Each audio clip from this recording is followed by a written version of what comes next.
नमस्कार, मैं हूं आपके साथ मनीषा सिंह और आप देख रहे हैं एबीपी गंगा। खबर बारिश की। आपको बता दें कि बारिश ने हापुड़ में लोगों की मुश्किलें बढ़ा दी हैं। रेलवे अंडरपास में पानी भर जाने की वजह से अंडरपास तालाब में तब्दील हो गया है। अंडरपास में पानी भर जाने से एक कार वहां पर फंस गई और कार के अंदर पानी भर जाने की वजह से कार सवार युवक अपनी जान बचाने के लिए कार की छत पर चढ़ गया। तस्वीरों में आप देख सकते हैं किस तरीके से अपनी जान बचाने के लिए युवक कार की छत पर बैठा हुआ है, क्योंकि अंडरपास में कार फंस गई है। ना वो पीछे जा सकता है ना वो आगे जा सकता है। जलभराव की वजह से कार फंसी हुई है और अपनी जान बचाने के लिए किस तरीके से शख्स संघर्ष कर रहा है छत पर बैठ करके, ये देखिए।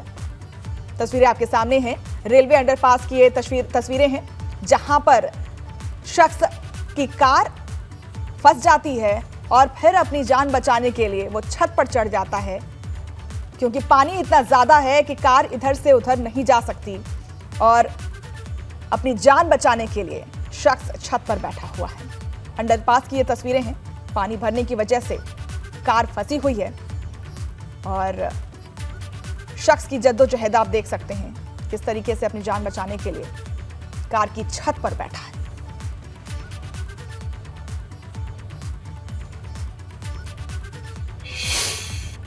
वहीं अखिलेश यादव का ट्वीट सामने आया है। काशी को क्योटा बनाने चले थे लेकिन वेनिस बन गया है और बारिश ने दिखाया भाजपाई विकास का सच। ये बड़ा हमला अखिलेश यादव की तरफ से ट्वीट कर लिखा कि काशी को क्योटा बनाने चले थे लेकिन वेनिस बना दिया। ये भाजपाई पर निशाना है, भाजपा पार्टी पर निशाना है और बारिश ने दिखाया भाजपाई विकास का सच, ये भी कह रहे हैं अखिलेश यादव। बड़ा निशाना साधा है अखिलेश यादव ने भाजपा पर। तस्वीरें देख सकते हैं, नोएडा की ये तस्वीरें हैं जहां पर जलभराव की समस्या आप देख सकते हैं किस तरीके से लोग जूझ रहे हैं। साथ ही साथ उन्होंने देखिए कैसे उन्होंने ट्वीट किया और साथ में पिक्चर भी दिया है कि किस तरीके से लोग वहां पर समस्याओं से जूझ रहे हैं, जलभराव की समस्या। वहीं मॉनसून की पहली ही बारिश ने जालौन में लोगों की मुश्किलें बढ़ा दी हैं। 1 घंटे की मूसलाधार बारिश से शहर में जलभराव हो गया। सड़कें तालाब नजर आने लगी, जिससे राहगीरों की मुश्किलें बढ़ गई हैं। लोगों का कहना है कि नगर पालिका ने नालों में साफ सफाई नहीं करवाई थी, जिस वजह से ये समस्या पैदा हुई है। तो मॉनसून की ये तस्वीरें देख सकते हैं, जालौन की ये तस्वीरें हैं। जलभराव की वजह से लोगों को खास मुश्किलें का सामना करना पड़ रहा है। हर तरफ जिधर भी नजर दौड़ाएंगे हर तरफ पानी ही पानी दिखेगा। जलभराव की समस्या सामने है सबके। जलभराव की वजह से लोगों को परेशानी हो रही है और आप देख सकते हैं किस तरीके से बाइक और कार सभी जलमग्न हो चुकी हैं। दुकानों में पानी भर रहा है, लोग खास परेशानी से जूझ रहे हैं। नोएडा के हरोला में जलभराव की समस्या से ग्रामीण परेशान हैं। इसी को लेकर लोगों ने शव यात्रा निकाली। लोगों का कहना है कि जलभराव की वजह से उन्हें काफी परेशानी हो रही है, मगर फिर भी उनकी समस्या की तरफ किसी का ध्यान नहीं आ रहा है। लोगों का कहना है कि काफी समय से नालों की साफ सफाई का काम नहीं हो पाया है, जिस वजह से बरसात के मौसम में समस्या और बढ़ गई है।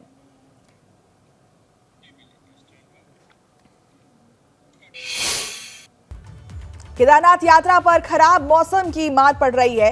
धाम में रुक रुक कर बारिश हो रही है, जिस वजह से केदारनाथ धाम पहुंचने वाले तीर्थयात्रियों को काफी दिक्कतों का सामना करना पड़ रहा है। उधर प्रशासन की तरफ से तीर्थयात्रियों से कहा गया है कि मौसम विभाग की भविष्यवाणी को ध्यान में रखकर यात्रा करें। 25 अप्रैल से केदारनाथ धाम की यात्रा शुरू हो गई थी। अब तक करीब 11 लाख तीर्थयात्री केदारनाथ धाम में दर्शन कर चुके हैं।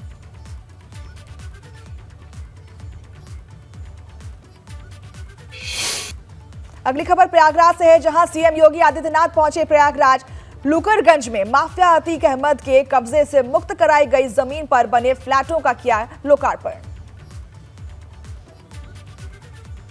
तो ये लाइव तस्वीरें आपको हम दिखा रहे हैं कि प्रयागराज से ये लाइव तस्वीरें हैं जहां लुकरगंज पहुंचे हैं सीएम योगी और माफिया अतीक अहमद के से कब्जे से जो जमीन छुड़ाई गई थी उस पर ये 76 फ्लैट्स बनाए गए हैं और आज वो लोगों को चाबी सौंपेंगे।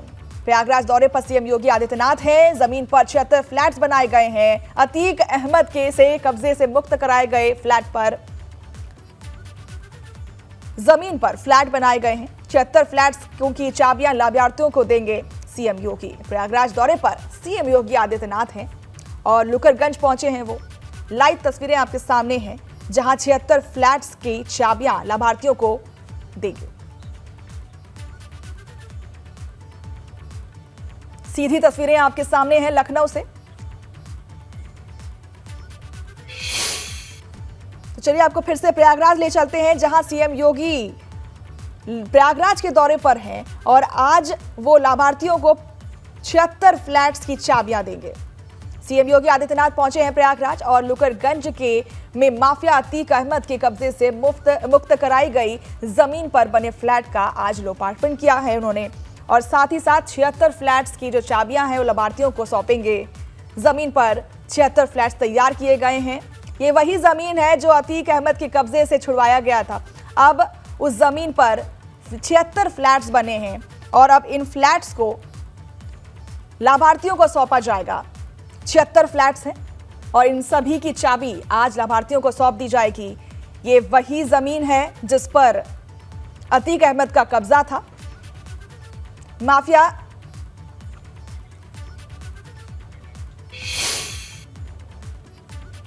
बद्रीनाथ धाम में खराब मौसम के बावजूद यात्रियों में उत्साह है। मंदिर के बाहर लगी श्रद्धालुओं की लंबी कतार है। यात्रा शुरू होने के बाद से अब तक 10 लाख यात्री ने किए दर्शन। तो बद्रीनाथ धाम में खराब मौसम के बावजूद लोग दर्शन करने के लिए आ रहे हैं। श्रद्धालुओं में लगातार उत्साह देखने को मिल रहा है। यात्रा शुरू होने के बाद से अब तक 10 लाख यात्री दर्शन कर चुके हैं और अभी भी भक्तों का तांता लगा हुआ है। बद्रीनाथ धाम में खराब मौसम के बावजूद यात्रियों में उत्साह है और प्रशासन की तरफ से ये भी निर्देश दिए गए हैं कि मौसम को देख करके यात्रा की जाए।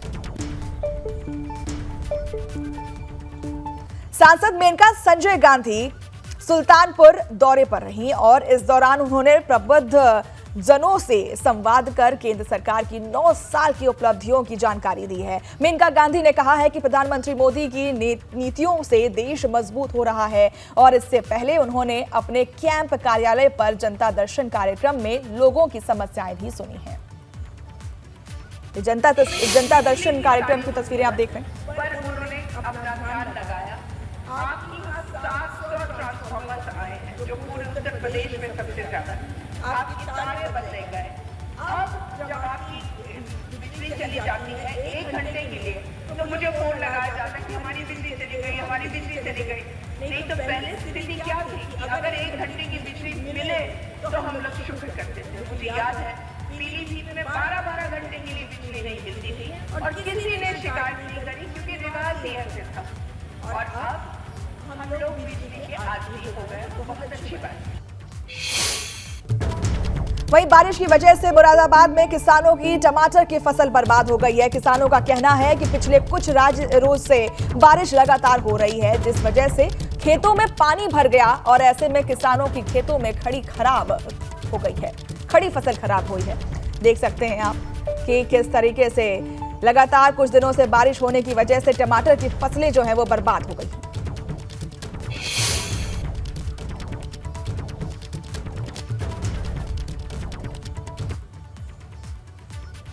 15 दिन पहले 2 रुपये किलो टमाटर ना उठा हमारा। अच्छा।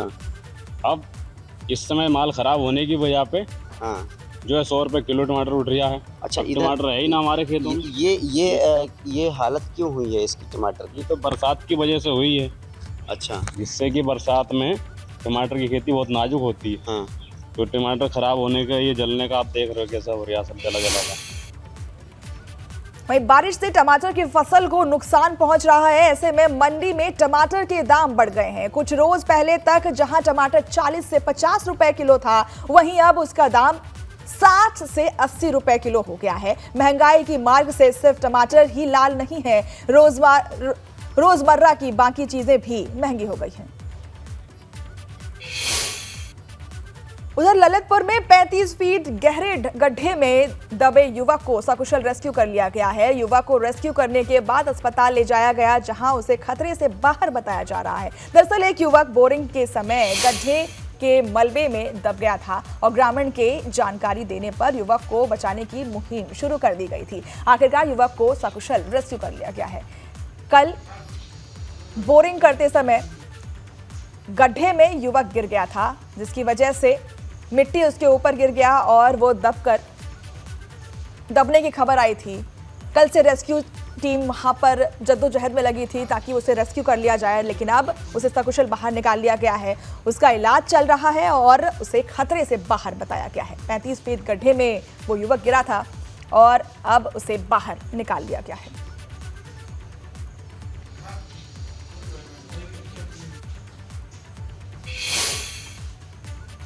उधर गोंडा में आपसी कहासुनी के बाद दो गुटों में मारपीट हो गई। आरोप है कि एक पक्ष के लोगों ने दूसरे पक्ष के घर जाकर मारपीट की है। मारपीट का वीडियो सोशल मीडिया पर भी वायरल हो रहा है, जिसमें साफ नजर आ रहा है कि एक पक्ष के लोग किस तरह से मारपीट कर रहे हैं। मारपीट की सीधी तस्वीरें आपके सामने हैं। आपसी कहासुनी को लेकर दो पक्षों में मारपीट हुई, लाठी डंडे चल रहे हैं। आप देख सकते हैं कितनी बुरे तरीके से, ये देखिए, एक दूसरे पर लाठी डंडे बरसाए जा रहे हैं। महिलाएं भी शामिल हैं इस झड़प में और आपसी कहासुनी का मामला बताया जा रहा है। मारपीट इतना बढ़ गया कि लाठी डंडे चलने लगे। कहासुनी इतनी बढ़ गई कि लाठी डंडे और मारपीट में तब्दील हो गई।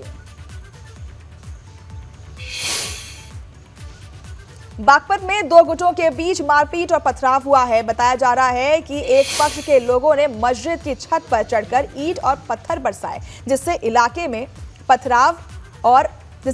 अफरा तफरी मच गई और पथराव में 4 लोगों के घायल होने की बात कही जा रही है। मौके पर पहुंची पुलिस ने किसी तरह से मामला शांत करा लिया है, मगर पुलिस फिर भी हालत पर नजर बनाए हुए है।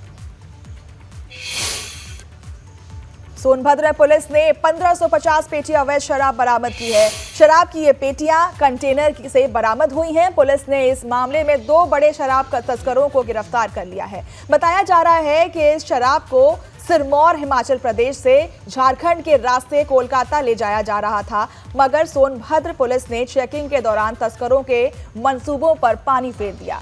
बरामद शराब की कीमत करीब 75 लाख रुपए बताई जा रही है।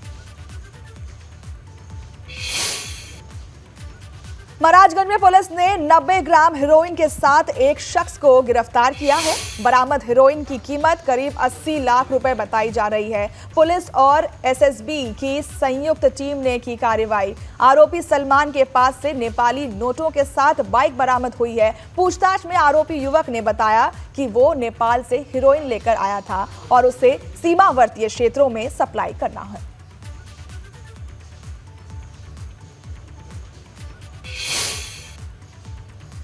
चित्रकूट जिले में कई जगह अवैध गुटखा फैक्ट्री के संचालित होने की सूचना पर छापेमारी हुई है। पुलिस की 5 टीमों ने अवैध गुटखा फैक्ट्री के ठिकानों पर छापा मारकर बड़ी कार्रवाई की है। इस दौरान 3 फैक्ट्रियां अवैध रूप से संचालित हो रही हैं। इससे बड़ी मात्रा में अवैध गुटखा सामग्री और उपकरण बरामद हुए हैं। पुलिस ने गुटखा फैक्ट्री के मालिक और उसके मैनेजर को गिरफ्तार कर लिया है।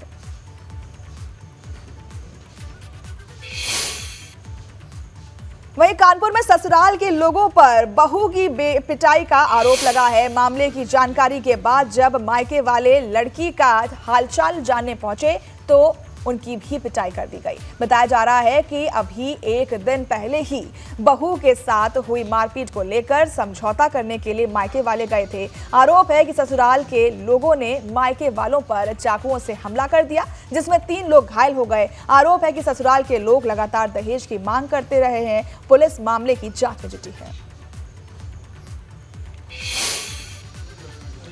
बांदा में दर्दनाक सड़क हादसा देखने को मिला। एक कार सड़क किनारे पर खड़े ट्रक से टकरा गई और इस हादसे में 6 लोगों की मौत हो गई।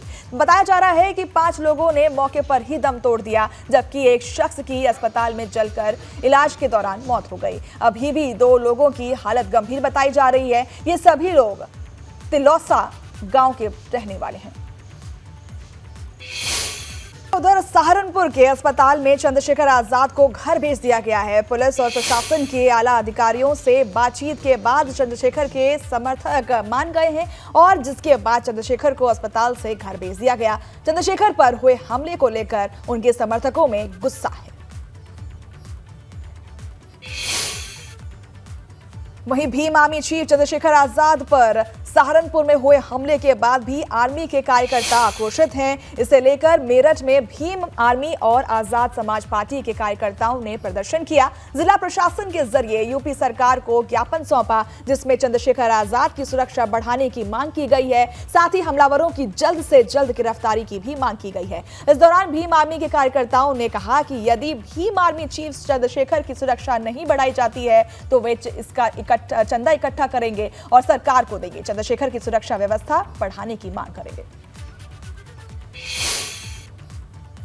और अब बात कर लेते हैं भीम आर्मी के चीफ चंद्रशेखर रावण पर हुए हमले की। तो इस हमले से 4 दिन पहले सोशल मीडिया पर एक पोस्ट किया गया था, जिसमें क्षत्रिय ऑफ अमेठी फेसबुक पेज से चंद्रशेखर रावण को जान से मारने की धमकी दी गई थी। फेसबुक पेज पर लिखा गया था कि चंद्रशेखर रावण को जिस दिन भी मारेंगे अमेठी के ठाकुर ही मारेंगे। इस मामले में गौरीगंज थाने में अज्ञात के खिलाफ कार्रवाई भी की गई है।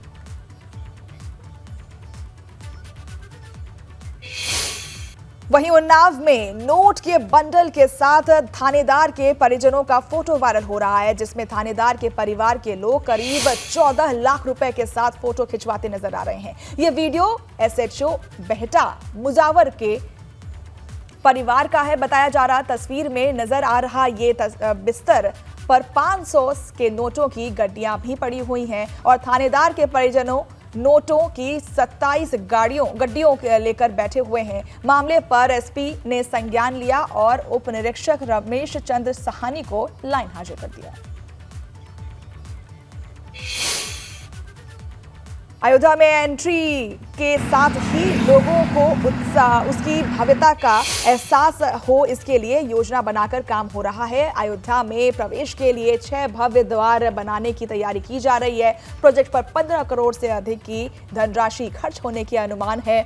प्रोजेक्ट की धनराशि के लिए बड़े व्यवसायियों की मदद ली जा रही है। इसी क्रम में अमेठी के एक मसाला व्यवसायी ने 2.5 करोड़ की मदद की है, तो कई और व्यवसायियों ने भी मदद के लिए हाथ बढ़ाया है।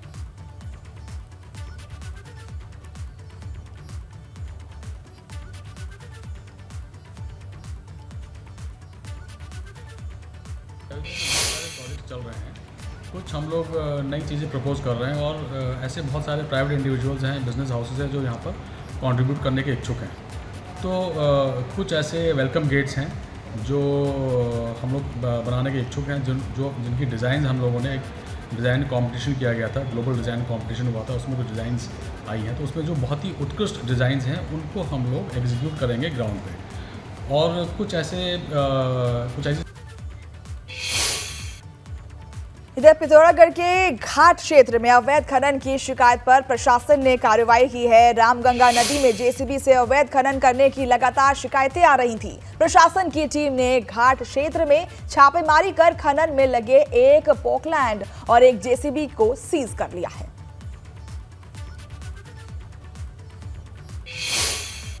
घाट क्षेत्र में मशीनों के द्वारा खनन की घटना संज्ञान में आई थी, इसलिए मैंने यहाँ से तहसीलदार और खाना अधिकारी और पुलिस की संयुक्त टीम वहाँ पर भेजी थी। तो वहाँ पे एक पोकलैंड जेसीबी और कुछ टिप्पर जब्त किए हैं और उनको सीज कर दिया है। उनके वजह से नोटिस भी इशू किया जा रहा है और जिस तरह भी अवैध गतिविधि है उसको पूरी तरीके से हम लोगों